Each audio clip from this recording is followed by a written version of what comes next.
Hi friends, இன்றைக்கி ஒரு tip.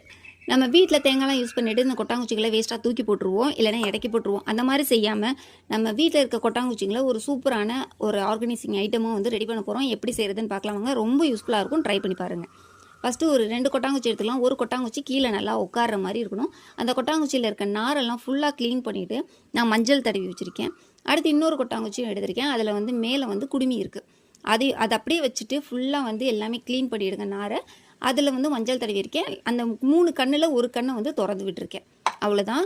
இதை வந்து நம்ம எப்படி யூஸ் பண்ண போகிறோம் அப்படின்னு பார்த்தீங்கன்னா, என்னோட பூஜா ரூமில் வந்து கம்ப்யூட்டர் சாம்பிராணிக்குன்னு எந்த ஆர்கனைசரும் இல்லை ஸ்டாண்டோ எதுவுமே கிடையாது. அதுக்கான ஒரு ஸ்டாண்டு தான் ரெடி பண்ண போகிறேன். கீழே கம்ப்யூட்டர் சாம்பிராணிக்கு கொடுத்த பிளேட் வச்சு, அதுக்கு மேலே கொட்டாங்குச்சி வச்சு, அதுக்குள்ளேயும் வந்து அந்த பிளேட் வச்சு கம்ப்யூட்டர் சாம்பிராணி வச்சாச்சு. அவ்வளோதான். சூப்பரான ஒரு ஸ்டாண்ட் வந்து கிடச்சிருச்சு. இதுக்காக நம்ம வந்து ஆன்லைன்லேயோ இல்லை கடைகள்லையோ அதிக அமௌண்ட் கொடுத்து எந்த ஒரு ஸ்டாண்டு வாங்க வேண்டியதில்லை. ரொம்ப வீட்டில் ஈஸியாக வேஸ்ட்டாக தூக்கி போடக்கூடிய அந்த கொட்டாங்குச்சியை வச்சு நம்ம அழகாக ஒரு ஸ்டாண்ட் வந்து ரெடி பண்ணியாச்சு.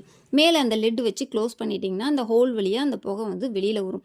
இதை நீங்கள் எடுத்து த்ரோ பண்ணுறப்ப கூட வந்து ஈஸியாக ரிமூவ் பண்ணிவிட்டு நீங்கள் வந்து திரும்ப ரீயூஸ் பண்ணிக்கலாம். கண்டிப்பாக இது யூஸ்ஃபுல்லாக இருக்கும்னு நினைக்கிறேன். உள்ளே அந்த பிளேட் வைக்கிற காரணம் என்னென்னா கொட்டாங்குச்சி எரிஞ்சிடக்கூடாதுங்கிறதுக்காக. அடுத்த வீடியோவில் பார்ப்போம். தேங்க்யூ.